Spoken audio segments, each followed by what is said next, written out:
Hello, everyone. I have decided to sit down and do a slightly different type of video today for my channel. However, this is not the first time that I've actually done a video like this. Back, several years ago, before I started doing music reviews on this channel, I would sit down and just sort of record my thoughts about a lot of different topics, most of them having to do with mental health or depression or, something that I was dealing with at the time. I have one video on my channel that I recorded when I was a freshman in college in my dorm room on like photo booth. So the quality isn't very good. But I actually watched it recently. I mean, that was like 8 years ago. So it was actually kind of mind blowing to hear what I was saying and sort of dealing with at that time and the similarities and the differences. But I really had always wanted to use my channel as more of a sort of space to talk about mental health, to talk about particularly depression and anxiety, just life in general as well, a lot of different topics that sort of fall under that umbrella. And I decided, it's the end of the year, but it's also the end of the decade. So I thought, what better time for me to kind of get a little stage set up here. I've got some of my own artwork up behind me. I'm not entirely sure if this setup is going to be reoccurring in future videos, but for at least this one, I really wanted to sort of really take like a good hour or so and just sort of give a bit of an update to those of you who might not know me beyond just the music reviews that I do on my channel. And of course, I'm going to continue, in throughout the new year doing music related content.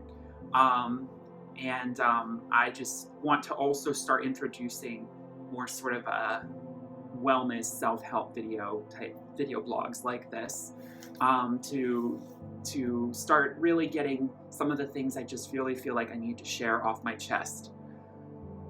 And I have a list here of like things I want to cover, so I'm going to try and have structure to this video, but be warned it can get a little rambly, and there are probably going to be certain thoughts that in editing I'll go back and really wish I had resolved that query or that question that I asked, though a lot of the questions that I tend to ponder and like deeply consider and ask don't really have easy answers. So if anyone has those answers, write them in the comments because I definitely would like to know. Without much more preamble, it is, as I said, the end of not only 2019, but of this decade. It's incredible to think back, on the last 10 years. This, to me, numbers and New Year's, it's always like something I kind of really put a whole lot of stock behind, and I'm actually trying to kind of tear myself a little bit away from that because I do feel it's, putting too much faith in the change of a calendar year is not, if you're not actually doing the change in yourself, relying on this specific moment. I remember in the past I would do this all the time. I would say, oh, this year has gone down the drain, so let's just cash in the last few weeks and we'll work hard and we'll try again on ourselves come January 1st. And I would do that with my birthday too. And that always had this same resolution of this sort of crashing sort of disappointment that I wasn't actually changing. My life was not just suddenly magically getting better because the clock turned at midnight. And I'm always going to be a bit hopeful that, in a new year, we are going to go into something better.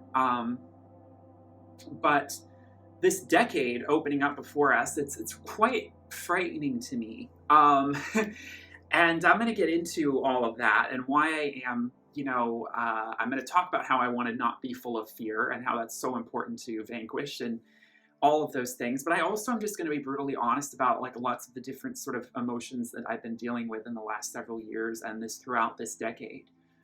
It's, again, like I said, crazy to think, I was 16 years old, turning 17, and when this decade began, and now I'm 26 years old, and thinking back on just all of the sort of things I've overcome or learned about myself throughout the last 10 years, as I consider it to be really my actual adult life. Before I was a teenager or younger, so it was not really being an adult or really fully understanding my own spirituality, or understanding so many deeper sort of concepts about philosophy and life and enlightenment. And, as a kid would, I was kept in the dark about all those things. And I mean, it was a blissful existence in many ways because it was so innocent. But unfortunately, one of the, big things that did happen, when I look back at this decade, was I was diagnosed with anxiety in the beginning of it. And I talked about that, I believe, on one of those earlier videos. In 2012, I took myself to the ER with my family because I thought I was dying of a heart attack. And, it turns out I was just hyperventilating, and there was nothing wrong with my heart. Then there never was. And I was just so convinced at that point, and it was kind of new to me, but I had dealt with anxiety before that. And it really made me come to brutally kind of consider my own mortality at what I was 19 years old at that time. I consider that sort of the moment where a lot of things started to go downhill for me. Even though the anxiety started to clear up, at least the acute anxiety, not long after that happened, I was put on antidepressants, and I've been on them ever since. And the anxiety attacks definitely calmed down. I've definitely had some resurgence of them in recent years, but the frequency of them is never like what it was at that one point. The winter is always the roughest time for me, obviously, with anxiety. But what started to settle in the subsequent years was the ensuing depression. In, later years of college and now post-college, there are a lot of emotions that I've had to experience and deal with that I would say are pretty universal, but some of them are not so common. And I have had to, unfortunately, learn a lot of hard lessons. And there are just, I wrote them down, like different concerns or things that were causing depression for me. And I do want to kind of go over them in this video.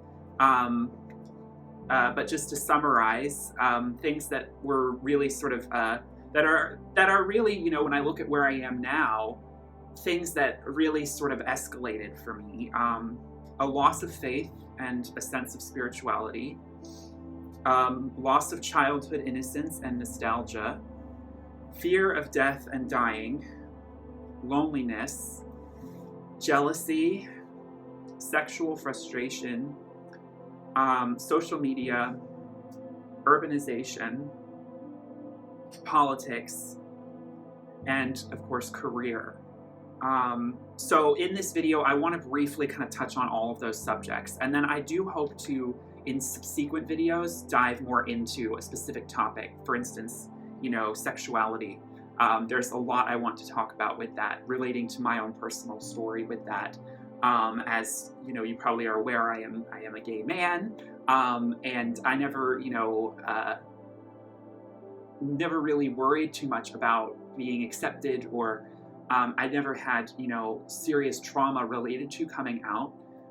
But now I am dealing with this confusion I never actually fully anticipated, which is going beyond just the, hetero versus homosexual kind of dilemma. And now I'm starting to really consider whether I might be actually asexual, and how, I know I'm not 100% asexual, but I do want to make a whole video on asexuality. There's so much that I've had to learn, that I still need to learn about what is a very misunderstood, under the radar group or identity of sexuality and romantic identity. And I am really coming up to a head with it now, because in the last few years, I started actually dating and starting to try and form relationships, which was something that I did not try to do for the most part at all before I was about 23 years old, or 22 years old, which I know is kind of late. That's my story. I'm trying to learn not to compare my story to everyone else's in terms of feeling behind, but there's a lot of reasons that I feel quite behind in terms of my peers in lots of areas. So I can sit here, at the end of 2019 and unfortunately say that a lot of these things have unfortunately very much accumulated in my space, but I almost feel like they physically almost manifested themselves around me as blockages of energy, and have kept me very much in the dark. And so the biggest challenge that I am really trying to, I've still got, more of myself to discover, and I still have tons more what's called shadow work to do on myself, which is, acknowledging and dealing with all the repressed things that were in, the back of your subconscious that you weren't really ever wanting to, pay attention to, in terms of fears and anxieties and cravings and things that might not be so positive, casting them out into the light and dealing with them as best you can. And I feel like I'm doing a pretty good job of getting through that process, but transmuting all of that or turning it into positive energy is a whole other task in itself. And I'm really fully realizing just how much the world I'm created around me is representing the darkness that I'm so kind of bogged down by. I, still live with my parents. I have always lived in my hometown, except for when I lived in the city, which for undergrad, which from that experience made me not want to live in the city. It was one of the biggest things I learned, was that I am not a city person. And one of the reasons why I wrote urbanization down as a cause of depression has to do with, I was listening to a really interesting podcast actually recently talking about urbanization versus, rural, and the kind of political divide that's been created, particularly in this country, between right and left, and how, urban environments are increasingly always going to be more liberal than rural environments, and how urban environments are increasing, rural environments are getting left behind. And as a gay male, I have realized that, my demographic is always going to be flocking to the city. Gay men in particular are always, and as an artist as well.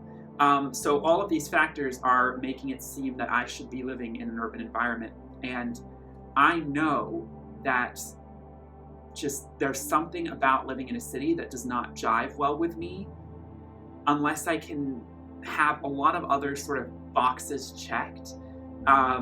If I have the job I absolutely love, and maybe the partner or the friends that I'm living with that I absolutely love, there needs to be that balance. And it's really hard to make all those things work together. And so living in a city is not so ideal for me.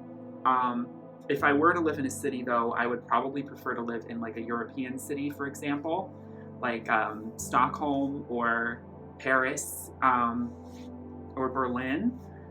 There's something just quainter about the atmosphere of European cities compared to American cities. And I actually would really like to consider living in Europe, as I, and this is another topic as well, but I do want to talk about politics very briefly, because that's something that I've vastly, awakened and come 180 on since I was 17 years old, which this, political apathy completely went away with this unfortunate recent election and the political, what's been going on politically in this country and all over the world. And I do want to kind of cover, some of dealing with that, because that's also been, that's not so much my own personal story. That's absorbing also what else has been going on in the world, but that's been weighing down on all of us. So, that's a huge dark cloud. And 2020, it scares me. It scares me because I want to be excited. I really want to be excited.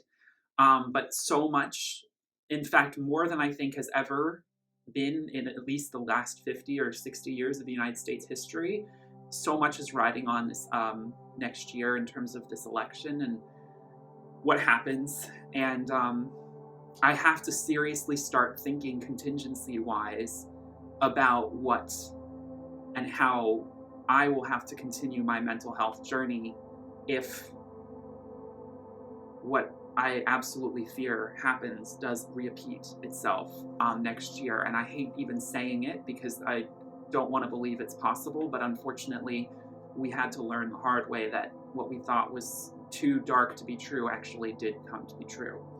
And so having to seriously start to reconcile, how am I going to cope with another 4 years of all that? These are questions that are a matter of not just mental health, but physical health. I feel like doctors should be like preparing us with this kind of information, like, are you set up in a way to actually like physically and mentally survive another 4 years of this hell that's been, going on in the White House. So with that aside, I want to be able to, no matter what else is going on around me, create my own positivity. And unfortunately, I have realized that throughout almost my entire life, that has not been something that's come as naturally to me. And that's normal. I mean, I always talk about there's glass half empty, glass half full people. And I've always been a more glass half empty kind of person. And there's parts about my personality that I really like and accept. I really came to kind of imagine, I like that I'm a little bit more melancholy and darker, and I find those people more interesting. So I like that about myself, and I almost don't, I have to, kind of scratch my head when I say it, because it's like, you don't want to be happy all the time. Like, won't you wish you could be happy all the time? But to be honest, I just don't know if I can envision what that would be like, because I don't believe it's actually possible for anyone. And, with everything in life, there's light and dark, and there's duality to it. And everyone experiences sadness and depression of some form, at least at one point in their life. So, I can't run from it. And I am more so likely than many to probably embrace the darkness and the sadness, and use it as a way to become stronger and transmute that energy. And there's ways to healthfully do that. And then there are ways to not so healthfully do that. And that's sort of like hoarding it instead of trying to transmute it. It's like hoarding it away.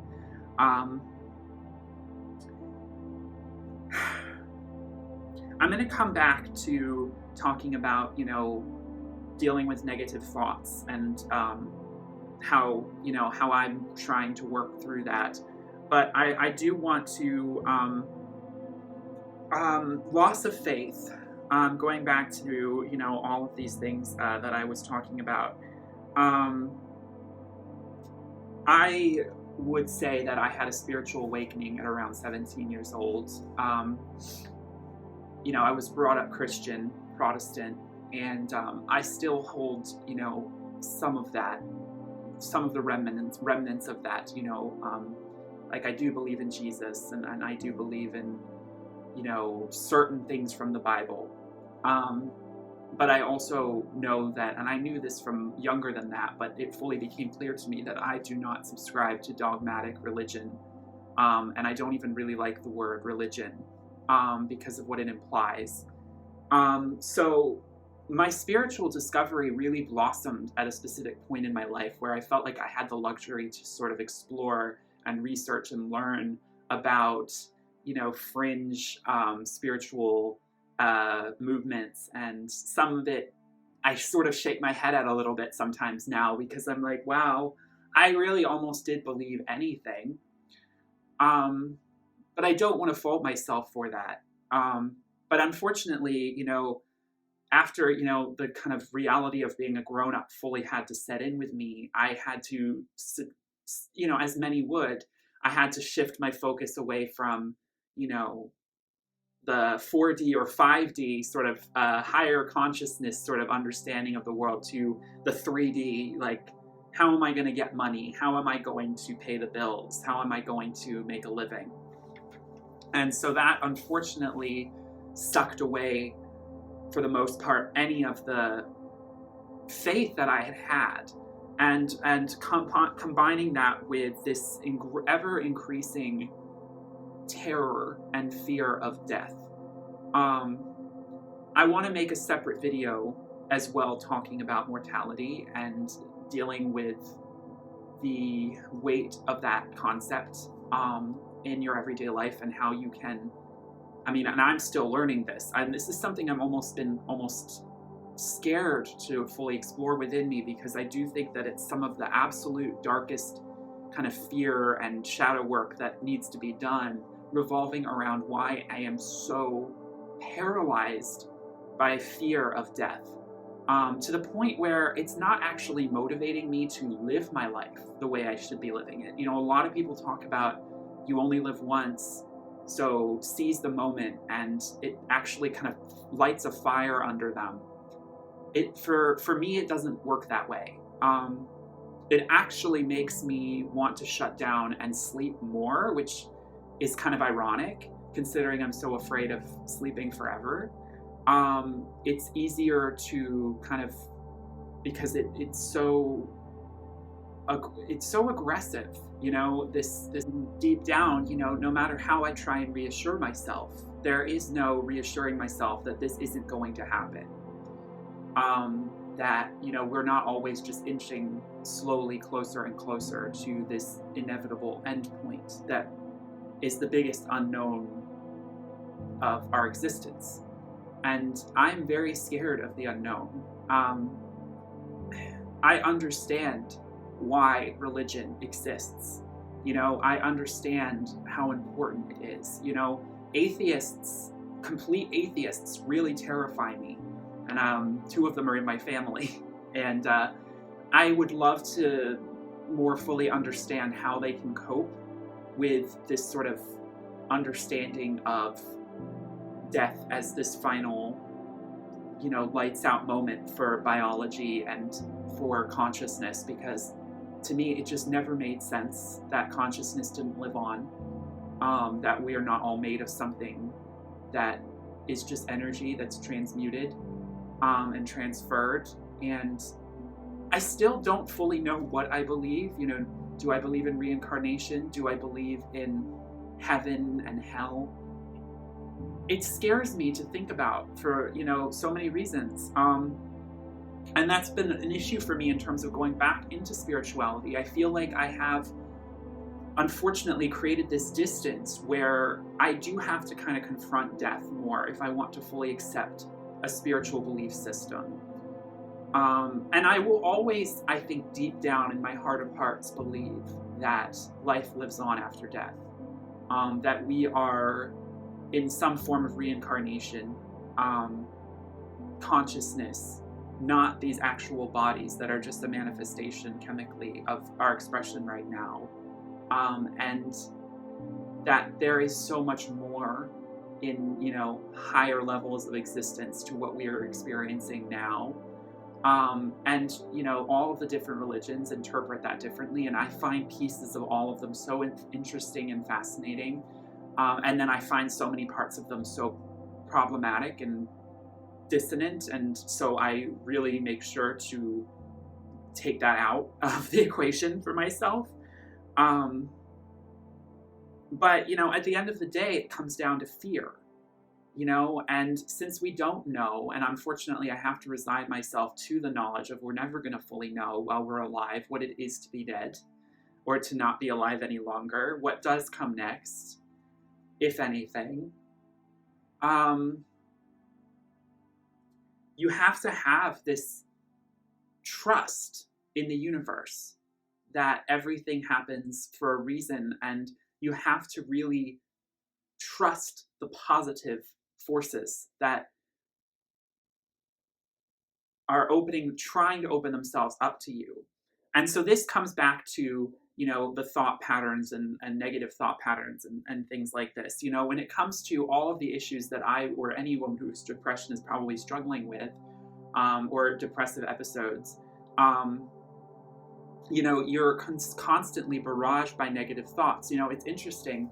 I did this little experiment not too long ago where I just wanted to count, sort of as best I could, all of the thoughts that came into my head that I could sort of see were kind of negative.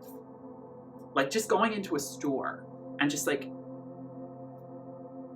immediately, without even like controlling it, I could sense and I could tell there were negative thoughts just coming at me.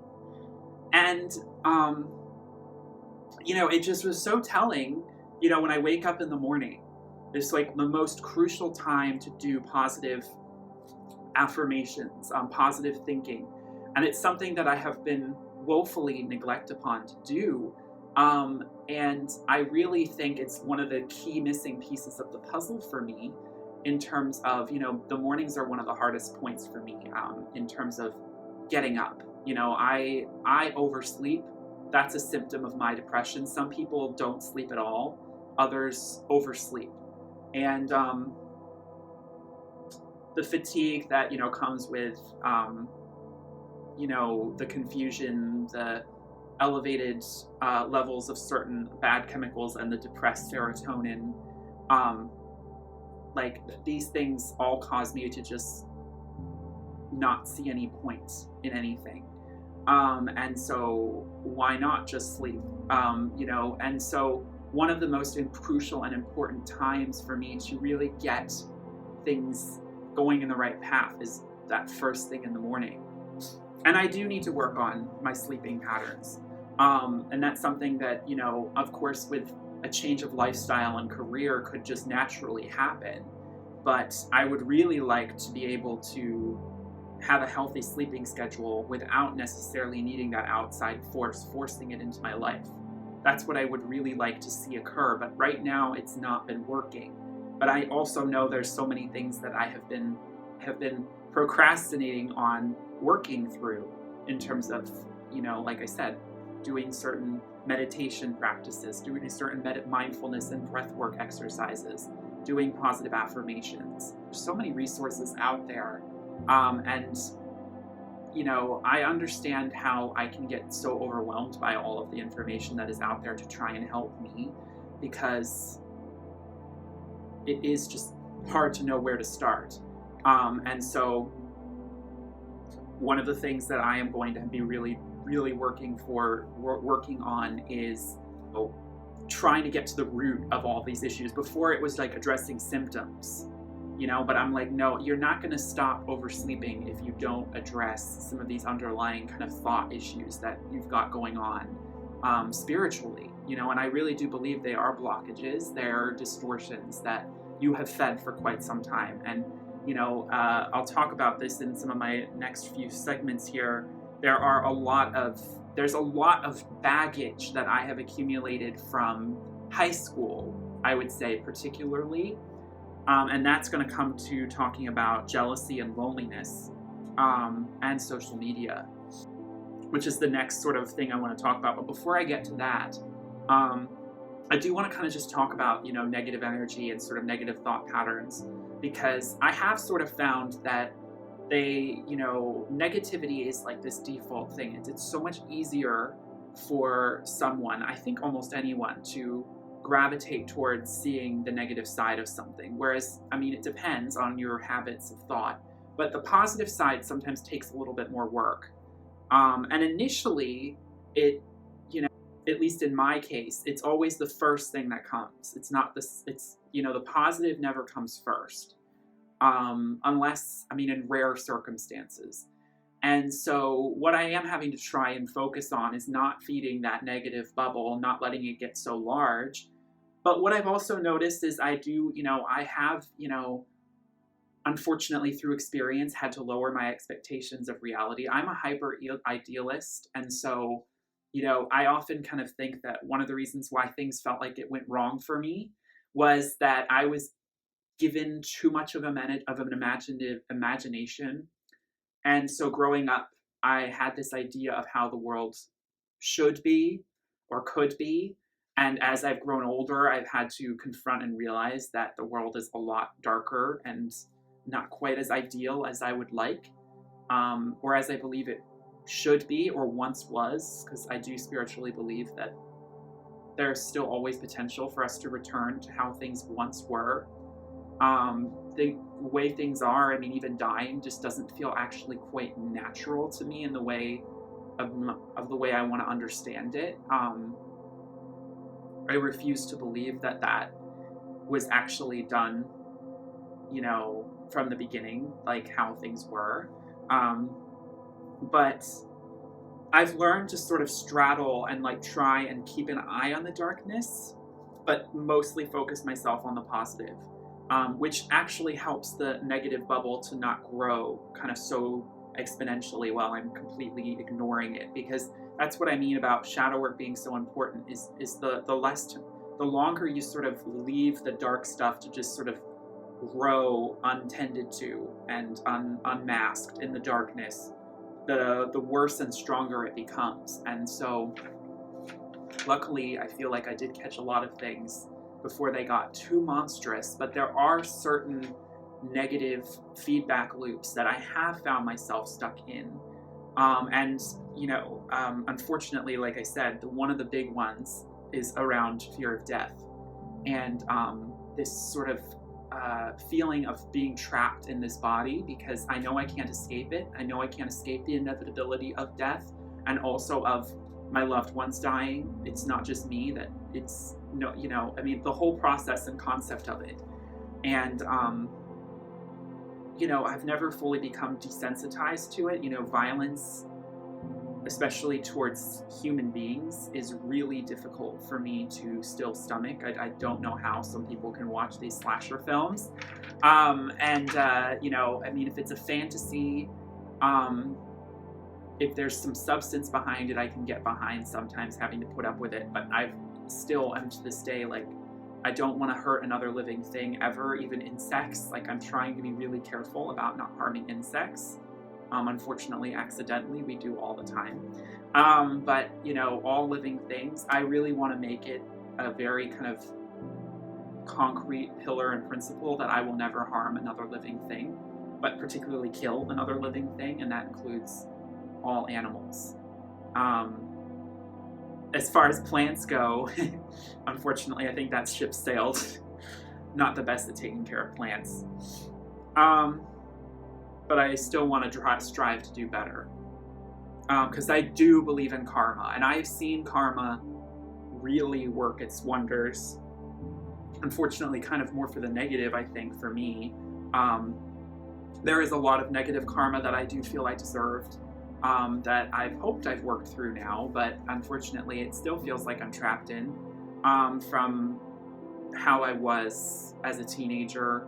High school really did screw me up, and none of it was done on paper.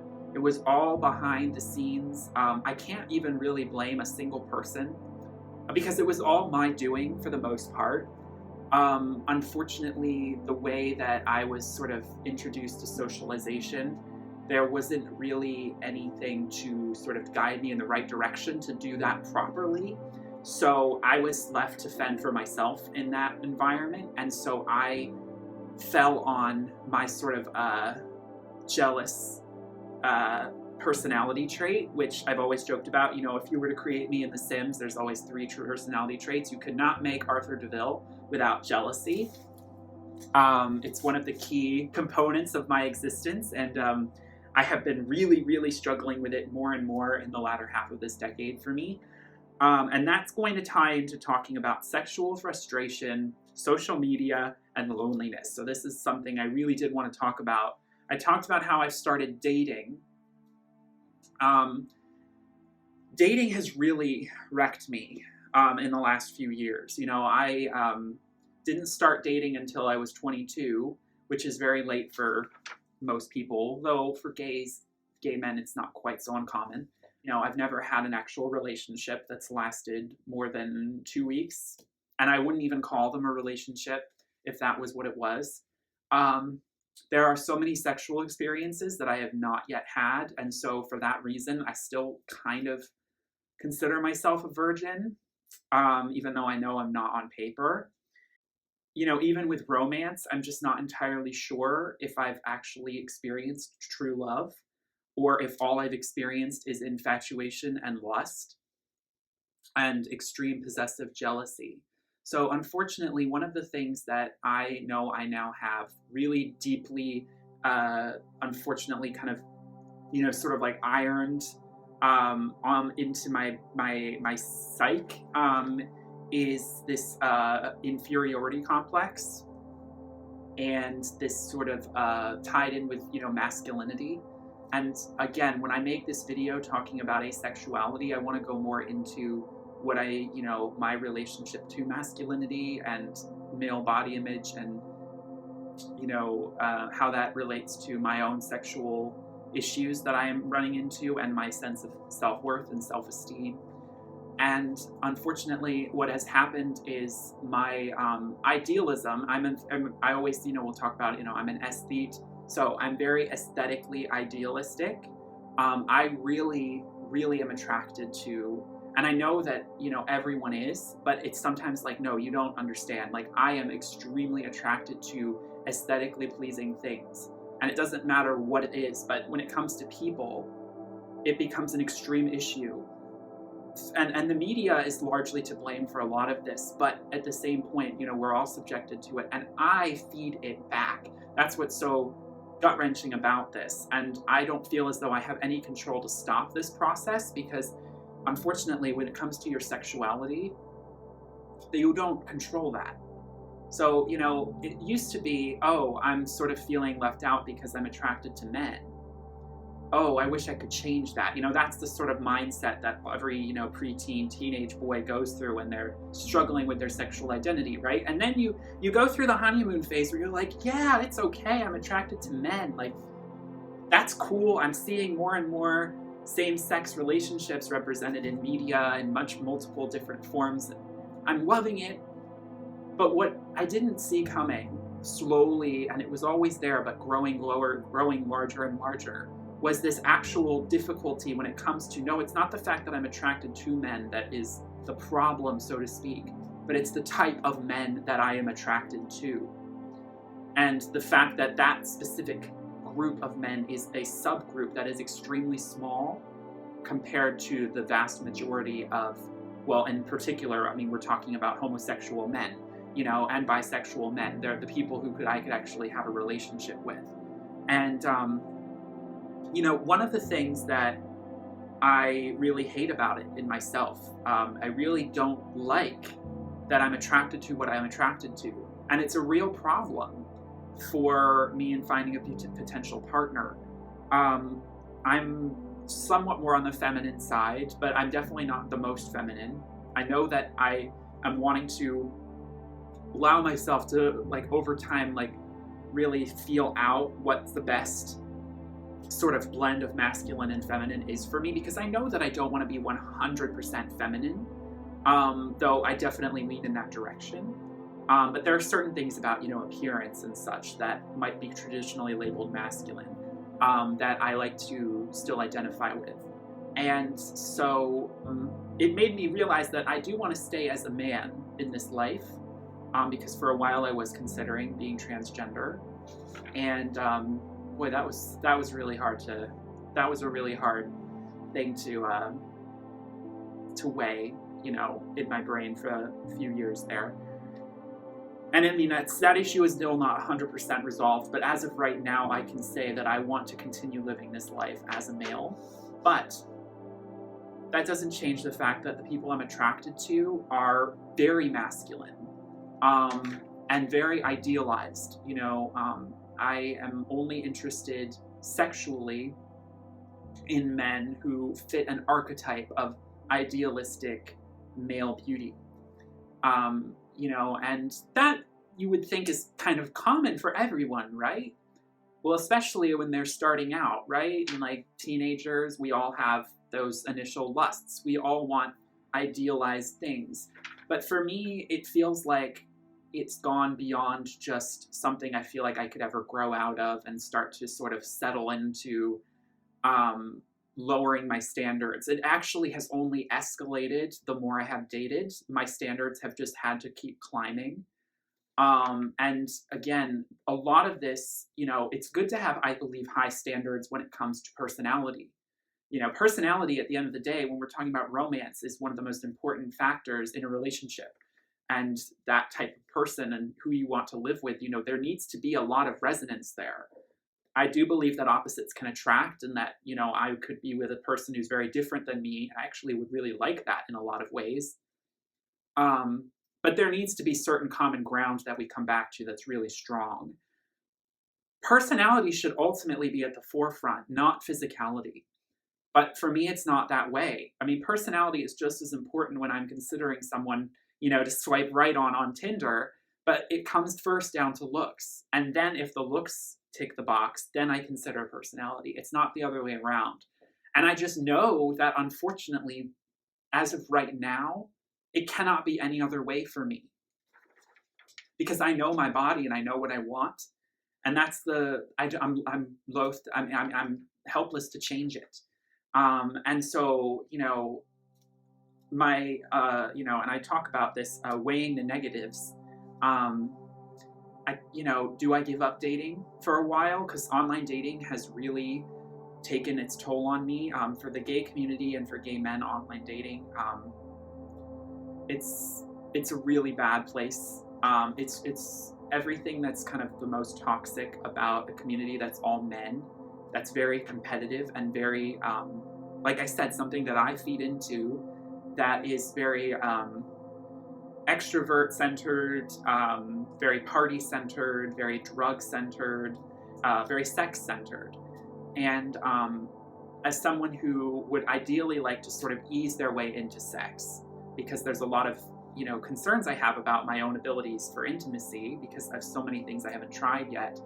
I'm very reserved and shy about that and scared about that in a lot of ways. So I need to feel comfortable with the guy, but most guys want to jump there and I'm not ready to meet them. And so it squandered a lot of relationships. And most of the time, I mean, I can just tell that, you know, again, it's the classic scenario of those you want will never want you back and vice versa. And it breaks my heart to no end because it really does, you know, and I really do think that something that I don't think straight people really understand or take for granted, you know, we talk about gay rights and these things are so important, but the one thing that I don't think we understand, and I was reading an article and I shared it on Facebook recently about the rates of gay men committing suicide in developed countries that have already, you know, for quite some time now had same-sex marriage legalized and so many rights, you know, for gay people that they basically nothing different from anyone else, which is how it should be. These actually, these countries have horrific rates of drug abuse, sex addiction, depression, suicide, and anxiety among particularly gay men, and particularly gay men of color. It's heartbreaking to read this, and I see it all so clearly, and I don't think straight people understand. There's never going to be a way that there are more of us. We are always going to be a minority group, and the truth is we are almost 10 times more toxic to each other than straights will ever be to us. We have had to fight for so long to have our own representation, and we're starting to get it. But what we're realizing in the age of social media and in the age of online dating, we are really our own worst enemies. The ways that gay men treat each other, it's abominable, it's atrocious, it's horrendous. And like I said, I hate that I feel as though I, by my DNA, by my biological impulses, feed into the subtle racism, classism, the whole top-bottom discrepancy, which is basically a way to femme-shame, at the end of the day, you know, shame feminine men. The homophobia is still so rampant, even though it's a different form of homophobia that's not relevant to the kind of homophobia that, you know, we traditionally talk about in terms of mostly straight people discriminating against gay people.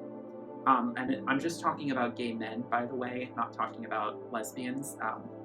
I just don't know that world. It's not something I identify. So I apologize that I'm only specifically speaking about that, but it's really, really brutal out there, and I don't want any part of it. I really do want to find someone, though, because loneliness is something that I am severely struggling with. I, you know, for many years thought I would be by myself and I would be happy that way. And then something turned right after I think I left college, and I realized how desperately I wanted to fully experience what being in an actual relationship would be. And, you know, again, I know that, trust me, my expectations, I've seen things. I mean, I don't have high expectations of anything anymore. I've been dulled down to, unfortunately, not very optimistic person by reality. And at this point, I don't really care if it lasts more than 6 months. I just want it to last a certain amount of time to really let me sort of experience what I feel I'm craving so strongly, to a point where it has become an obsession. It's constantly on my mind. Online dating, it's like gambling. You know, you keep swiping thinking that you might hit the jackpot because there's always that possibility. And so again, when I talk about weighing the negatives, it's like, what's really worse for me is continuing down this path of online dating and desperation and feeling hopeless when it comes to realizing that it's just like, I'm never going to find a guy that is right for me, who actually wants me back. Or do I abstain from it entirely, you know? And it's so hard for me to say no, because there's always that potential, but albeit very small potential. And again, this goes back to, there is such a small pool of gay people on this earth. And if, you know, you're a straight person, you have so many more options. And the fact that I also don't live in a city really adds to that extra factor. And I talk about how, you know, like I said, I've lived in the city and I know it's not for me. But I can sense that for most of my peers, that's where they go. That's where the young people are. And I feel very lonely living out in the country or the suburbs. I always consider myself like a rural gay, because I really don't subscribe to the sort of materialistic, you know, Sex in the City alluring lifestyle that is advertised to gay men predominantly, that, you know, the cities are the best place for us to be. And I can understand why, but it doesn't work for me. I am not a city person. And I mean, again, something I do think that is a problem in terms of mental health being like an epidemic in our day and age, especially for young people, is I do feel that urbanization is not always a great thing, for the fact that so many people are not really fully experiencing nature anymore, because they've always been in a city. And they don't really take the time to be in nature, and really sort of, you know, there's so many benefits to just being outside and being around earth, you know, greenery, not just concrete all the time.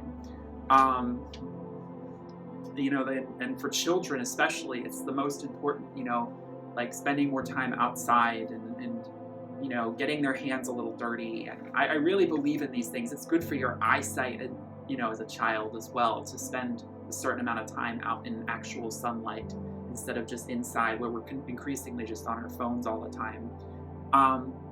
And living in a city is just, it's a very unnatural environment. And I feel so lost in a city or in an urban environment when I'm there for long periods of time, because I know that the environment that's the most resonant for me is the forest, but also just anywhere in nature. I would like to just live in the forest. You know, I really would like to see my future head somewhere where I can live, you know, maybe in the woods of Vermont or something. I do, you know, struggle with winter, and I do think winter is beautiful. However, ideally, you know, and this will get into my last topic that I want to talk about in this video, which is talking about career and money. I would ideally like to be in a position where I can live the winters somewhere warm. So, you know, maybe somewhere like Miami or San Diego, or, you know, Los Angeles isn't so alluring to me, just because I really think the only good thing about it is the weather. There's just so much about Los Angeles that I don't resonate with anymore. I used to think it was all that, and now the dirtiness, the griminess, the fakeness, it just doesn't feel right to me anymore. And I would much rather not live there. But, you know, or, you know, the Caribbean, or, if I can live somewhere just with a nicer climate for the winter months, and then in the summer go back north, because I definitely feel drawn to the north. There's something about the climate and the topography, the forests, that I just feel as though compelled magnetically towards it. I also really sort of liked considering, I do tend to struggle with seasonal affective disorder. I've heard of, certain, people who just accept the fact that in the winter they just sleep a lot. And then in the summer they almost don't sleep at all, and I could see myself kind of living like that, possibly, because it is the winter. There's some beauty in the winter. I mean, I see the melancholic beauty of it, and the quietness of it, the introspective nature of it. But at the end of the day, it is dark. Everything is dead. It does feel as though everything is gone to sleep, and you should probably be asleep too. Like, even, the fact that, being cold means the particles are not moving as fast. Everything is slowed down. That's why it's cold. Compared to the summer when things are moving at, their most rapid pace. So I feel lonely. I feel jealous of, seeing people on social media in happy relationships. None of this stuff has been really ever good for me.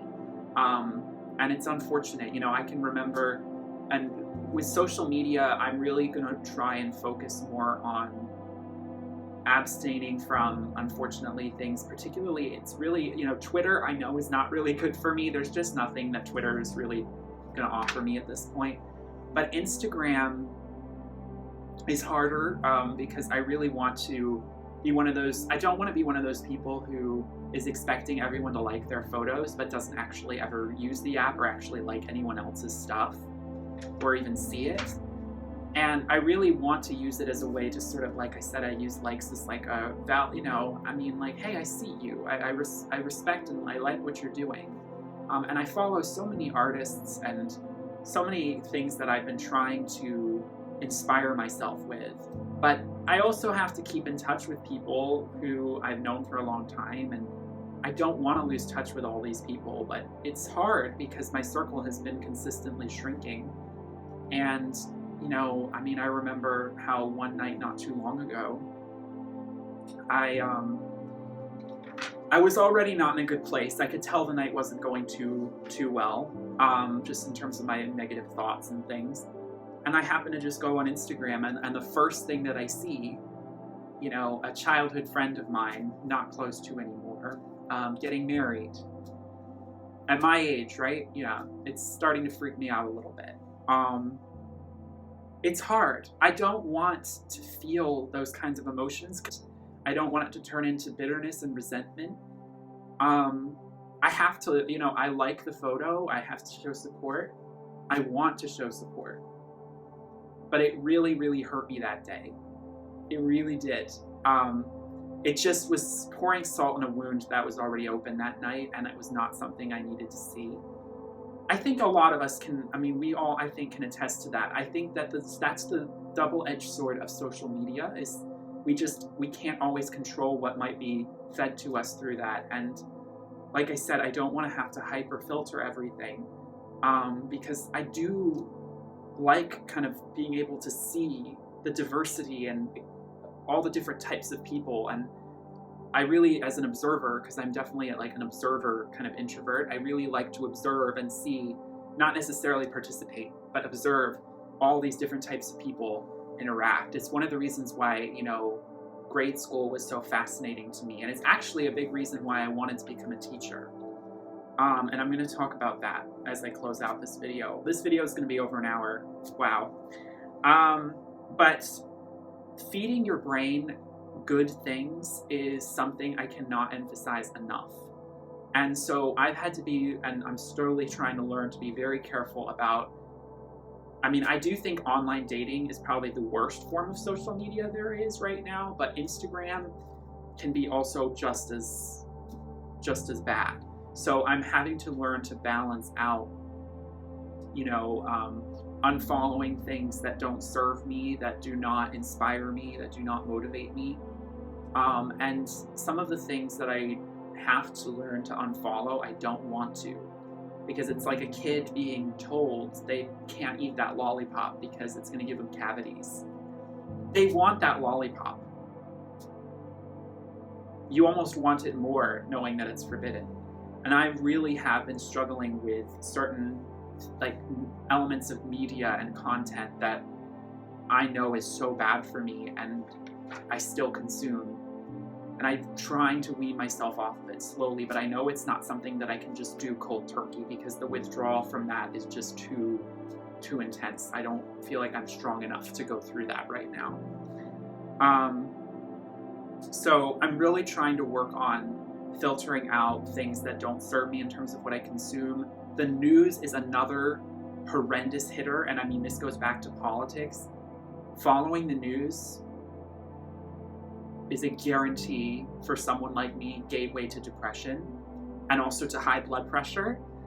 So I do not want to go down that route. And I highly encourage, if you can tell that the last several years, particularly of just, you find that you're just more negative in terms of thinking about things. I'm not saying you are depressed or anything, but I really encourage people to really consider how the news is so fear-based, how it's designed to sort of show us things to be afraid of.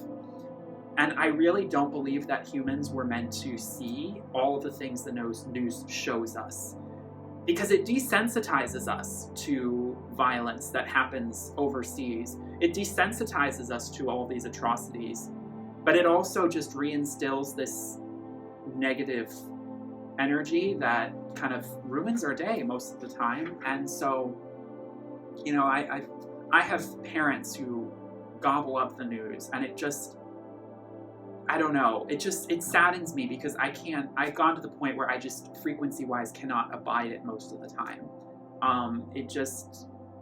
Things are so messed up in the world, and I would much rather just remove myself because I know that I need to save myself at the end of the day, and I'm no good to anyone if I'm completely bogged down with depression. I can't actually create any change if I'm so, lethargic and unmotivated and nihilistic because I've been listening to the news too much. So that was something, unfortunately, I just really had to put in there. I mean, it's something I really wish that preachers would be preaching on the pulpit. It's like both sides. I mean, there's propaganda news, and then there's actual real news. And of course, I really definitely always have tried to stay away from news that is propaganda. But factual news, it's information that I don't think we're meant to digest, not the amount that it gives us at such a steady, constant rate. It's one of those instances where I almost do feel with globalization and mass media, we are all a little almost too connected.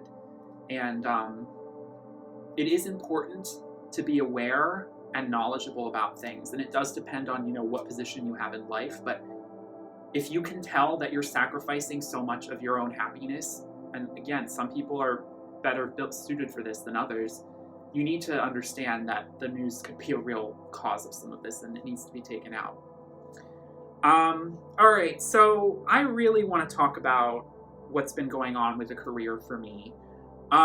So unfortunately, what sort of has really brought a lot of the cherry on top in terms of my culmination with feeling very kind of confused and lonely and helpless and jealous and loss of, any sort of compass is what happened to me recently, this past Labor Day weekend.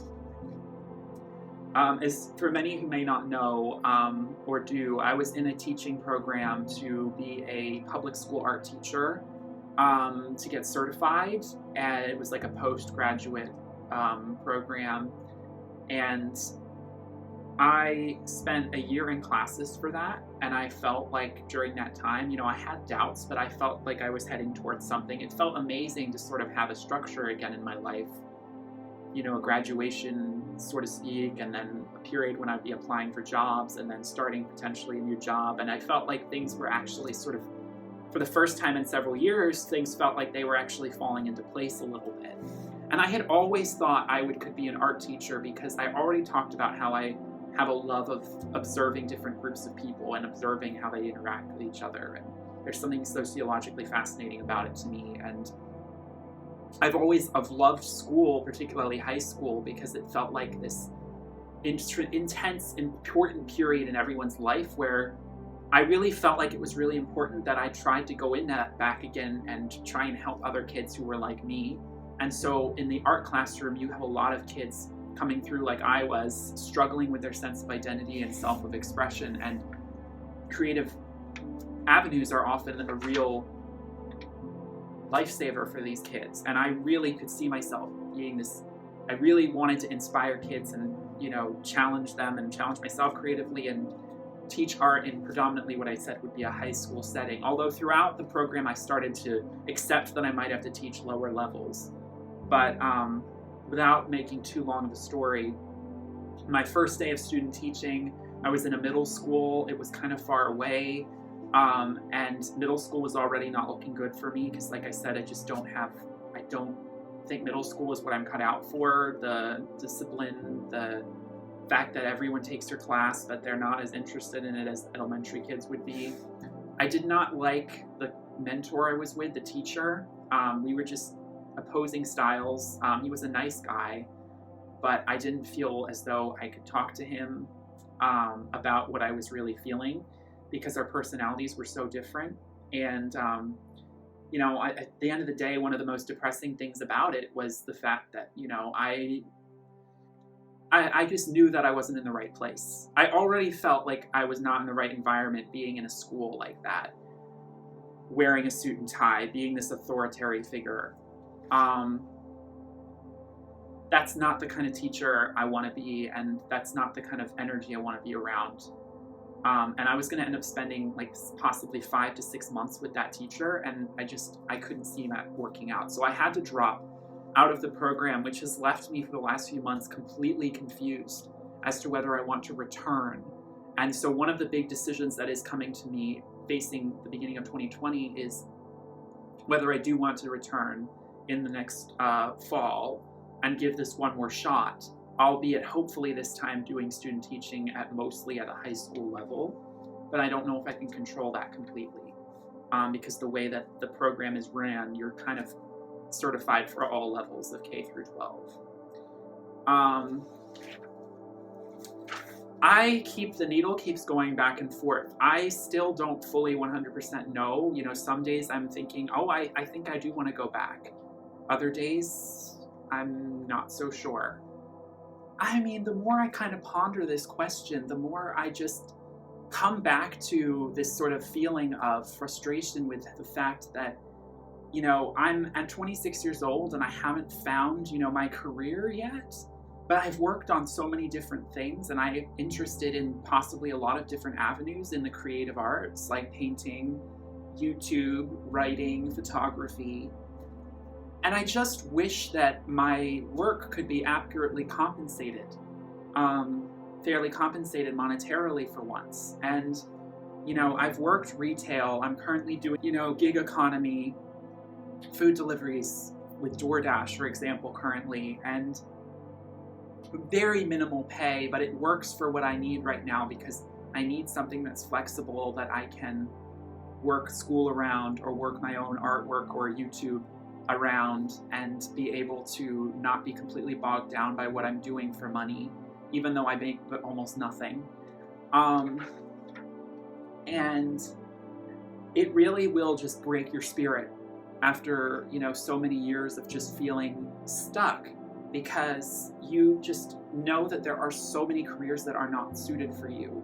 And the careers that you wish you could have are so rare and hard to grasp, especially if you're a type of person like me who's not so much of a go-getter personality and is more of sort of just a little more timid when it comes to networking and getting yourself out there. And I always, joke about it, but it's true.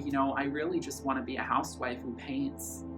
I just want to take care of a family, take care of a house, clean, take care of kids, feed my husband, paint, create, you know, and I mean, I really do believe that the art I really want to make cannot be, like, I cannot be distracted and bogged down by having to worry about money from doing some job that does not serve me in any other way. And the days of that, I just feel I'm so done with. And it's really depressing because I know that realistically, you know, the chances of me actually making money doing what I love are slim, very, very slim. Because when I talk about, you know, the chances of me finding the romantic partner I want, once again, extremely, extremely slim. And that's the moral of the story here for me. And that's one of the biggest reasons why I feel so,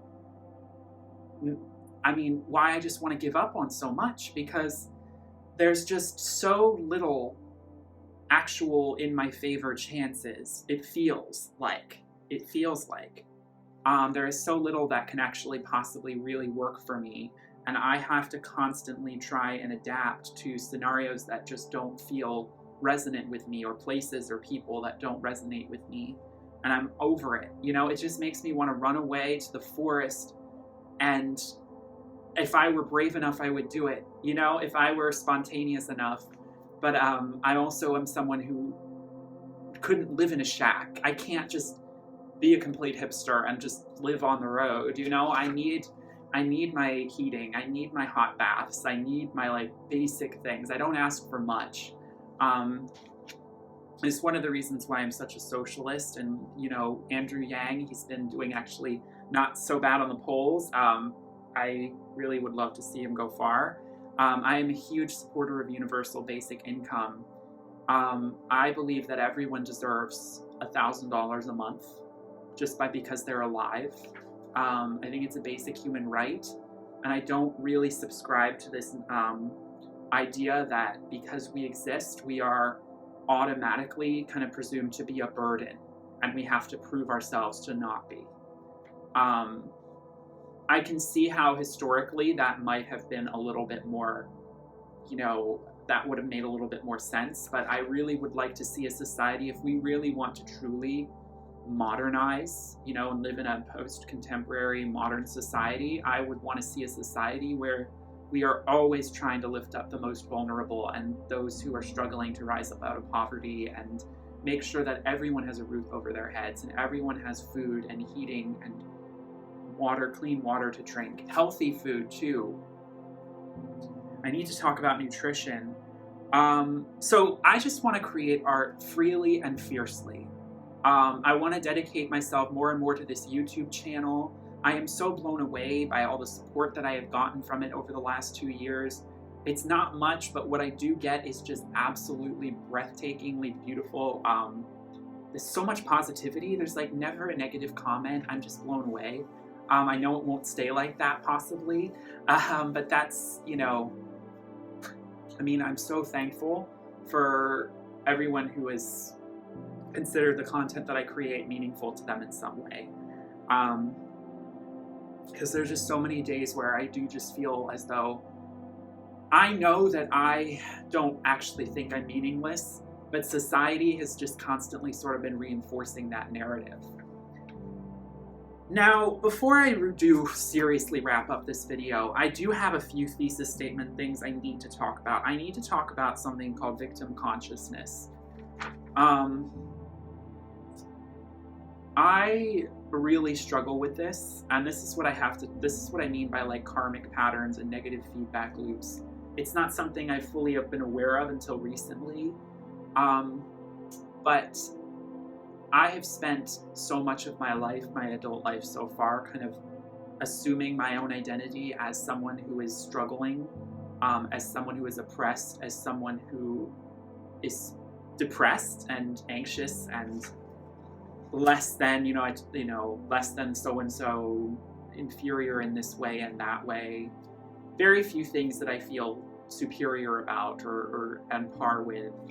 And that has become so amalgamated and assumed into my identity and what I consider my story that I've created for myself.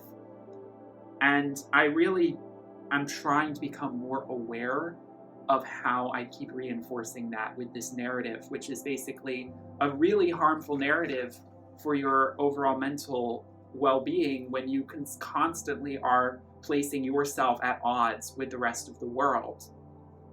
And it's always in opposition to something. Instead of what should be, the positive, I am limitless. I am open and worthy of receiving all goodness and greatness that is there in this earth to give and to receive. Instead of really treating yourself like the royalty that you are, in my case, I treat myself as though I am, this peasant who is begging for scraps from the idealized elite. In my mind, those hyper masculine, super high social capital figures that are also women too. It's not just men, but when it comes to sexuality, it's men. And I will constantly be comparing myself to, and I see myself as like, I am here to suffer so that they can not suffer. And that sort of mentality is something that is the most dangerous, I think, in terms of overarching paths of negativity and where I could really see my depression taking me. And so I am going to have to really, really work hard to nip that in the bud and to really kind of block all of that sort of weighted negative dark energy, because it is really dark energy. I mean, you might joke and think, gosh, how can that be the worst thing you can say to yourself? But it's fully becoming apparent to me just how self-sabotaging and harmful it is for you to repeatedly buy into this narrative of, what life is so unfair, and if only, I just talked about, and I basically kind of did that just a few minutes ago when I was talking about it's so hard for me not to say and express, and I do think it is very important. That's why therapy is so important, for you to get it off your chest, for you to explain how hard it is, and for someone else to understand and be empathetic and say, I know, I support you, I'm so sorry. That is important. But once you've reached that level and gotten it out, you need to really start to work to build above that, because that can't just be the end of the situation, the end of the conversation. And so it's hard. I feel directly like, oh my gosh, why should I be angry at myself? Like, I'm the one who's suffering here. I'm the one who, I feel ignored. My whole life I felt like underestimated or ignored, or felt like treated less than in certain ways, when it's not really always true. It's been in my head most of the time, if not always. But many people can agree that, all of it's in our head anyway, right? We are our own worst enemy that way. And I don't really, there was a while where, and I'm still sometimes dealing with this, where I'm like, that's just not right. Like, I'm allowed to be upset about this. And you are allowed to be upset. Being able to emotionally convey what's on your mind is so important.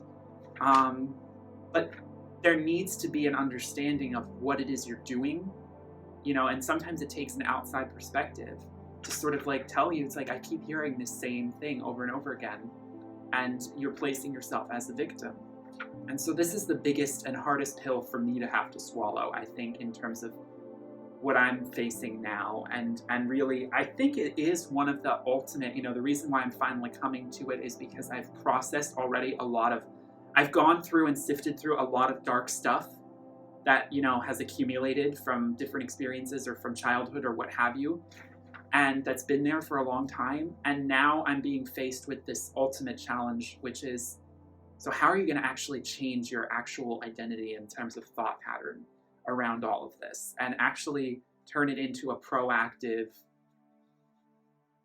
all-embracing kind of sense of self, instead of a closed off, jaded, bitter, in opposition constantly stance. And so that's going to be the ultimate challenge for me, and I know that's going to take many, many years. But separating my own identity away from depression is very important. I am not my depression. My depression is a symptom of unfortunate things that have been happening. When you have And I don't even have it as bad as it can really get. I'm throwing that D word around a lot. But I still, to a certain degree, I do not feel like I have fully fallen into depression with a capital D, but I can see myself going that route. And that's why I bring it up all the time. I am a likely candidate. Let's just put it that way. Understanding that it is a symptom of blockages and mind patterns that you're stuck in from unfortunate, possible unfortunate scenarios that have occurred in your life that do need to be processed and dealt with. But ultimately, I know that it can be really hard to sort of believe that everything comes from inside of us. But at the end of the day, I have to trust, that I really do have this power to actually change, my own story. And I know it feels as though it's just constantly things happening to me and I'm helpless against it. That's and in reality, the world is chaos. That it's objectively neutral in everything, and that we interpret it as good or bad. It all comes down to our perspective, and things will just bounce around us, and it's all about what we choose to catch and what we let go of. And I've been hearing things about certain thoughts and tying this into wellness, and just talking about how I need to work on just holding positive thoughts longer in my headspace. Doing that meditation. I've learned that meditation has been a real struggle for me, but it is something I have slowly been embracing in the last year or so. I have a long way to go with it. I definitely need to try more guided meditations and more visual meditations. I am very ADHD and very fidgety, so having me try and sit still, but knowing that I can't fall asleep is a real challenge for me. I don't have trouble sleeping, but when I'm supposed to be just sitting still and not trying to get drowsy necessarily, but just empty my mind, I have a really hard time doing that. And I know that, you're not supposed to think of meditation as there's a right and wrong way to do it, but at the end of the day, it did feel like most of the time I was doing meditation, it was just to go through the motions of sitting still for 5 minutes. When in reality, I wasn't doing anything in my mind, but possibly mulling over one negative thought or one random thought that wasn't really doing anything for me. So I need to really sort of get more into visual guided meditations, breath work. Breath work is so important. Yoga. For years, I don't know, my mom's always done yoga, and I kind of laughed about it. It is one of the most important soul enriching health things you can do, along with what you put inside your body. And nutrition has been a huge roadblock for me. I really struggle with it. I'm not a cooking person. I'm not a food person. It took a long time for me to just start boiling my own eggs, so trying to get myself to actually do meal prepping and to go fully organic, or just, make sure I'm getting the right healthy kinds of proteins, or the right healthy kinds of, omega-3s, and getting, fish oil, or whatever, all of these things about diet, especially with someone for me who has like a really fast metabolism and who wants to gain weight. That's always been a struggle in my life, is gaining weight, because I have been, underweight by doctor's standards before. Because I'm just naturally very thin, and I don't find that very attractive in my own self. I've always wanted to have more muscle, understandably, because I talk about my inferiority complex, and I talked about how I have a hierarchical scale of masculine idealized beauty, and I find it really hard to be inspired or motivated or interested in anyone who does not fit that label when it comes to men. And I ultimately judge myself the absolute harshest. But it has, in recent years, I've become a little bit more, I've laid off it a little bit, and my goals have become more reasonable when it comes to fitness. I'm no longer expecting to reach a certain amount of muscle mass anymore. I'm just trying to, if any muscle is good muscle, and it's all about really the dopamine and the serotonin, and getting those chemicals working, and getting the heart rate up, and sweating, and getting out of the house. It's like all of those things are more important than just you know, having a bicep that's a certain size, even though, you know, I'll never be able to completely kid myself that that still is very important to me. And I wish it wasn't, but I can't completely sever that part out of myself completely. It's just a part of me. But unfortunately, a lot of those expectations have sort of shifted more to my potential partner rather than myself. So I've eased up a little bit on my own. Like, I still am really harsh about my own body image, but now my potential husband's, all of that pressure kind of needs to be on him. And ideally, I would be with someone who is much more in love with working out than I am, because then they can push me more to achieve my fitness goals and get to the gym. I have a lot of, you know, little things that I want to tweak and work on. I know that, like, with diet and with mindfulness and practicing all these things and exercise, it's a gradual transition for me. I can't just abruptly try and change everything. It's all very overwhelming, and I do feel kind of like again, it just makes me want to sleep more when I get super overwhelmed by all of those choices and all of those things that I feel like I should be doing, but I'm not. And I feel guilty about it. And so that is a reason why I've been using sleep as a coping mechanism. But I need to address the real issues, not so much worry about the symptoms. I need to focus on really getting to the heart of transmuting negative thoughts into positive, or just rejecting. Most of the time it just needs to be, you know, sometimes you got to physically write stuff down on a piece of paper and burn it, you know, and that can be really powerful. Fire is very powerful for that.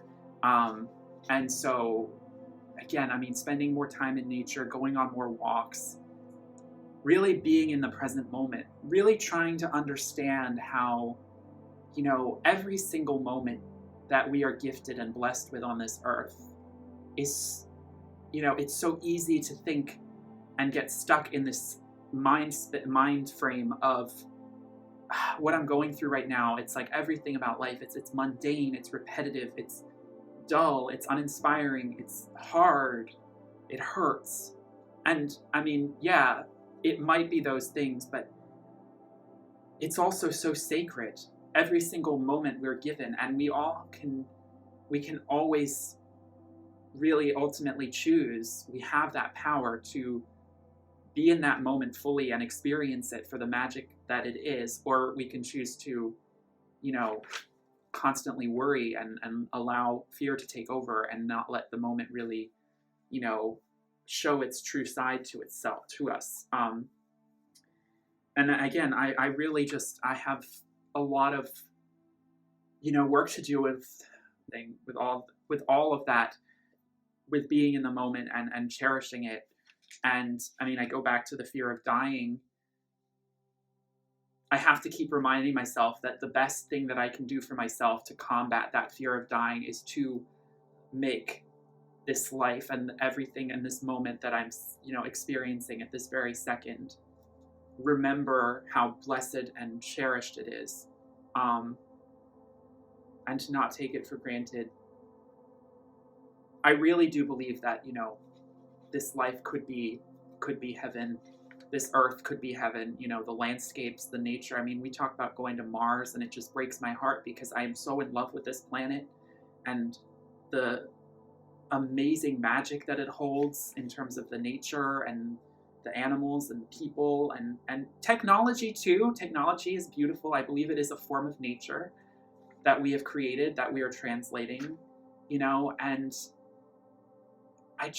I really want going forward, and I'm really hoping to, in my upcoming art projects, to really be focusing more on that, you know, heavenly utopian ideal again, because I do feel like my art has gotten very darker and, you know, or very kind of earthly, and I like that, and I want to explore, you know, the romantic idealist things in my artwork again. And I guess I will just end this by plugging my own artwork on my Redbubble shop. Well, tying this into talking about, you know, my financial struggles, I mean, it's the holidays. If you're struggling to come up with a gift for someone, if any of my art speaks to you, I have a shop on redbubble.com. You know, it sells prints of my work, pretty reasonable prices. I don't make much money off of it, but it's something. For little old me who doesn't actually like know how to actually do real art shows, and I don't know. I'm such a digital artist, and my art's just made to be consumed online. Trying to change that, but you know, if you want a greeting card or a throw pillow or a mug or a print, there's all of these things you can look. There's 35 designs on there. So please check it out. I'll link it in the description. And you know, any amount that you know you feel like any of this art speaks to you and you would like to buy it, it would mean more than the entire universe, because I mean, seriously, it would feel so good to like feel validated financially for work I've done over the years in terms of all this artwork I've created. And somehow it's just not worked so far, and I kind of know why, but I also am just, I don't know, it would be really nice. But you know, don't buy something you don't need. I'm just, you know, saying if there's something, an idea, if it speaks to you, if it sparks joy, you know, that Marie Kondo. Yeah, I'm not the greatest salesman, because I will pitch things by saying, don't buy stuff you don't need. Yeah, I mean, no, go ahead and buy it. Don't, you know, you might throw it away, but give me the money. No, just kidding. Yeah, I ultimately, I have no other choice but to be positive. Going into this new decade, I have nothing to lose. Or I have everything to lose, but I don't care. I am going to be fiercely myself and fiercely positive till the end. And I can't think of a better way to summarize it. I just hope that this is helpful to anyone who might be going through something similarly. Like I said, I am so grateful that I'm finally in therapy. This is one of the first times I've actually self-elected to be in therapy. I've always been sort of recommended or told to do it in the past. So going there every week, I mean, I'm so lucky that I have this opportunity, and it's going to be completely transformational for me. Therapy, I mean, I really cannot talk enough about how important it is for almost everyone. You might think you've got nothing going on, but you sit down in that office and they'll ask you questions, and you'll realize there is a lot of stuff that you never even realized has been driving you crazy, or you know, you've been struggling with. We've all got that stuff, and we would all be a better place if we all were more open to talk about it. Communication, honesty, empathy, these are things we need so much more of, especially men. Women get it. Men, we got some more work to do on that. Yeah, opening up, being vulnerable, it's important. Showing emotion. So I will leave things there. This ended up being a quite long video, but I hope it was worthwhile. I thank you all so much for supporting me and this channel and my artwork, and you know, in whatever way. And I just hope that this finds you happy, well, healthy as we go into this new year and this new decade. Here's to thinking positively and to fiercely living our true identity and our true self, and truly understanding what it is, a blessing it is to live on this earth and see this gorgeous hologram before us that we all have called life and living. And that's all we could ever really hope for at the end of the day, right? And hope beyond hope. And meditation, so important. Thank you all so much for watching. Please in the comments talk about what you want to talk about. I'd really love to create kind of a forum and a safe space to sort of discuss these topics. I hope you all have a wonderful, blessed day. Peace, love, and light. Bye.